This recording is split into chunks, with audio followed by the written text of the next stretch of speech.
After a long drive to New Jersey to visit family for Thanksgiving, my son Caden was super hungry. He tried to rush into the hotel for food and leave me with all the bags, but I told him to help me first. Once we got the luggage to our room, I needed to use the bathroom. When I came out, Destiny said Caden was missing. I searched the whole room and checked the hallway, but he wasn't there. I went to the stairway and saw a ladder to the roof, but it was locked. I ran down the stairs, which was really tiring. The stairs led outside, so I checked the dumpster and the swimming pool, but still no Caden. I got in my car, but saw I was almost out of gas, so I used every bit of it, and after searching everywhere, I went back to the hotel. When I walked in, I found Caden at the breakfast buffet. Like this video if you think I should have checked there first.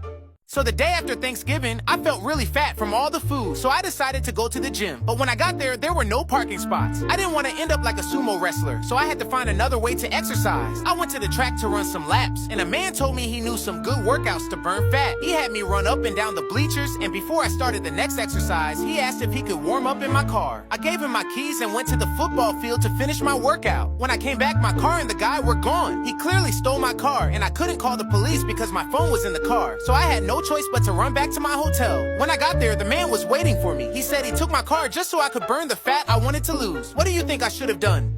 So I was just chilling at the kitchen table chowing down on my Fruity Pebbles with mustard when my son Caden comes up and asks for 60 bucks for a new video game. I told him money doesn't grow on trees and to go find a creative way to earn it. So first he tries washing cars, but it was way too hot out. Then he tried to cut everyone's grass with scissors, but it took forever. He even tried to become a chess whiz, but he couldn't even beat the dog. About an hour later, I start hearing a bunch of noise outside. I look out the window and there's a whole crowd of people standing in my driveway. I book it to the garage and there's Caden yelling, "Everything must go." He was selling my cameras, my brand new Apple Vision Pro, and even my diamond play button. I freaked out and yelled at everyone to leave. Then I asked Caden what he thought he was doing. He reminded me that I told him to be creative and said he already made his $60. I told him to go get all my stuff back, but instead he grabbed his box of money and bolted. Moral of the story, I need to be more specific the next time I tell my kid to be creative. So my son Caden is about to turn 10 next week, and all he wants for his birthday is this magic chess set. I went to the store to buy it, but they didn't have it. I thought about ordering it online, but they were completely sold out. I really wanted Caden to have what he wanted, so I decided to look for it on the sketchy side of the internet. I found a guy who was selling the magic chess set and agreed to meet up with him. He showed me the chess set and I showed him the money, but suddenly he took off running. I grabbed my Segway from my trunk and chased after him. First we ended up at a park, but he faked me out in a game of basketball and got away. Then he ran through the jungle gym, and once again he outsmarted me. After that, he jumped into my car and drove off. I was about to call the police when I remembered that my Tesla has a tracker in it. So I tracked my car, and 30 minutes later, I got home. My car was parked in the driveway, but the guy was nowhere in sight. As I walked to the front door, I looked down and saw the magic chess set on my porch with a note that said, "Enjoy the gift." The moral of the story, if someone steals your car, they might just be giving you a surprise gift.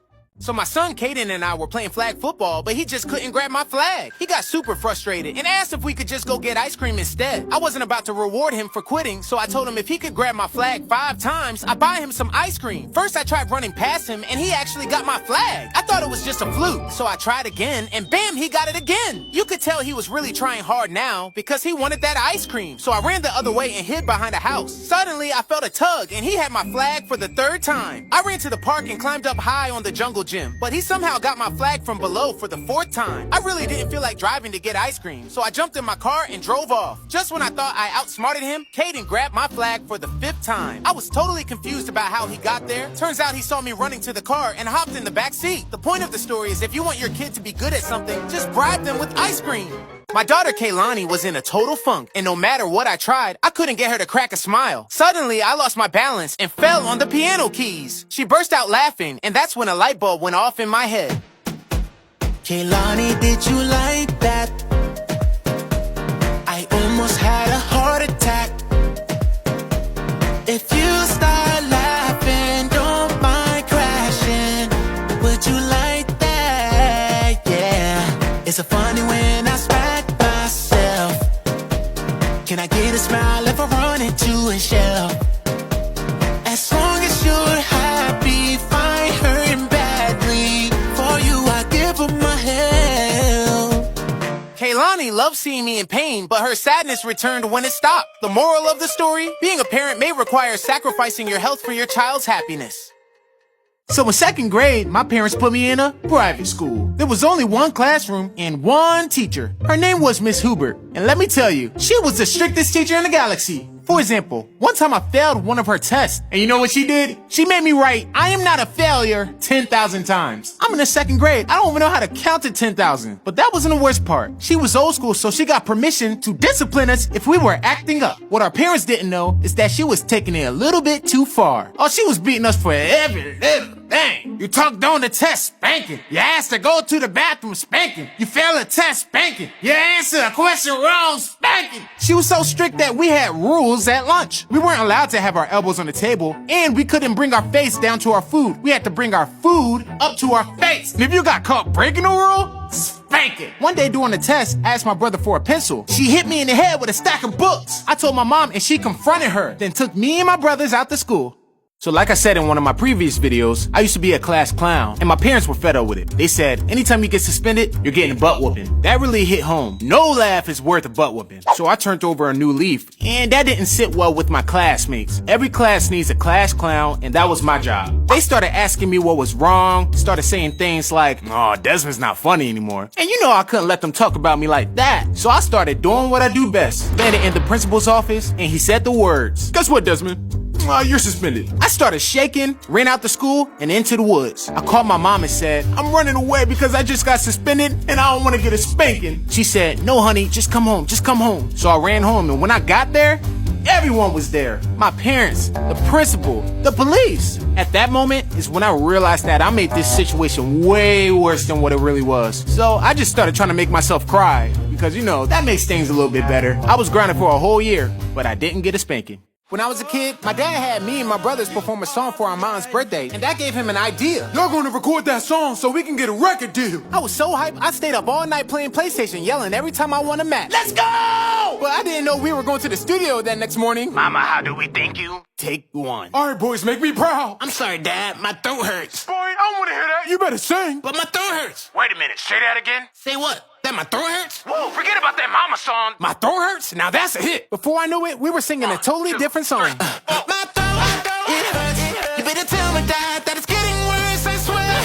I tried. Don't be mad at me, I'm justified. My throat hurts. Sorry. My throat hurts. Sorry. My throat hurts. My throat hurts. Whoa, now that's a hit. But what about the mama song? Nobody care about no mama song. Oh, but this song is stupid. That's when I learned, the dumber the song, the bigger the hit. I'm not paying for this. So I was just playing my drums when my wife barged in yelling at me to hang up our TV in our room. I told her I'd get to it later, and she said if I didn't hang the TV up by the time the trash truck came, she was going to throw it away. The truck was coming in an hour, so I had no choice but to get to it. I ran upstairs, moved the dresser out of the way, and then came back downstairs to get my drill. But my drill wasn't in my tool chest. I searched the entire house and still couldn't find it. I asked Kaden if he'd seen it, and he said Kaylani was playing with it. So I asked Kaylani where the drill was, and she said our dog's name's Snoop. I asked Snoop where the drill was, and then it hit me. Dogs can't talk. Half an hour had already gone by, so I had no choice but to use a wrench to anchor the mount to the wall, which was taking forever. After the mount was up, I had to cut holes in the wall to hide the cables. Once that was done, all I had to do was mount the TV, but my stomach started growling. I ran to the bathroom, but it was taking me a while to finish. I could hear the trash truck coming, but I wasn't done yet. I heard Destiny moving the TV, and I yelled out, "Wait!" I finally finished, but it was too late. The TV was gone, and so was the truck. Brayton and Ethan had blockers on their phones, so they couldn't download any inappropriate apps, and Ethan was really fed up. All my friends are playing this new game, and I can't download it. Why won't you just ask Dad to approve it? Why won't you just ask Dad to approve it? Aren't you tired of asking for permission? Uh-oh, I don't like where this is going. Mark my words, I'm gonna find out the screen time passcode. While their dad took a nap, Ethan grabbed his own phone and held it up to his face to unlock it. Then he changed the screen time passcode to Brayton's birthday. Ha, now I can download any app I want to. I said, come back here, Morty. No, Rick. Ethan, how are you watching Rick and Morty? On YouTube. I did it, Brayton. I changed the screen time passcode to your birthday. My birthday? You're going to get in trouble when Dad finds out. When Dad finds out what? And you better tell the truth. That someone changed the screen time passcode? What? Who changed it? Matter of fact, what's the new screen time passcode? My birthday? You're grounded. Ethan, say something. You heard him, Brayton. You're grounded, and there's nothing you can do about it, little boy. Oh! Brayton Brayton is a Beyblade master. He practices every single day, watches the TV show, and even makes changes to his Beyblade to make it better. But his brother Ethan gets really frustrated because every time they battle, his Beyblade ends up breaking. Aha, that's the second Beyblade I broke in today. One more game, Brayton, one more game. You're on. Hey, who dirtied up this damn toilet? Me? Brayton, get up here and clean up this mess. As soon as Brayton was out of sight, Ethan had a clever idea. He decided to put baby oil on the bottom of his Beyblade to make it super fast. All right, Ethan, you ready for me to break your last Beyblade? We'll see about that, little boy. Let it rip. Ethan's Beyblade spun so fast that it knocked Brayton's out of the ring and hit him right in the eye. Ha! I bet the faster Beyblade than you, and there's nothing you can do about it, little boy. It's about time that dog disappeared. Now I can take a bath. Oh, you wanna take a bath? No, You wanna take a I was bath? just Get in playing. there. No, I was just playing, man. What I ever do to you? Shut up. Ooh, once that floater gets a little closer, it's about to be over. Ooh, now you Get back. trying to tell with me? I bet you didn't know dogs can No, jump. no, Ooh, sorry. yeah, I got you now. What's up? Where you go? Where you at? You won't find me under here. Say something. Where you go? This ain't over. I know you went here. I'm getting a little tired. Hold on. Where you at? Oh, you down there? You can't stay down there forever. Back up. Oh, you almost got me there. That was close. Yeah, scratch that leg. Scratch it. Bit my leg. That's why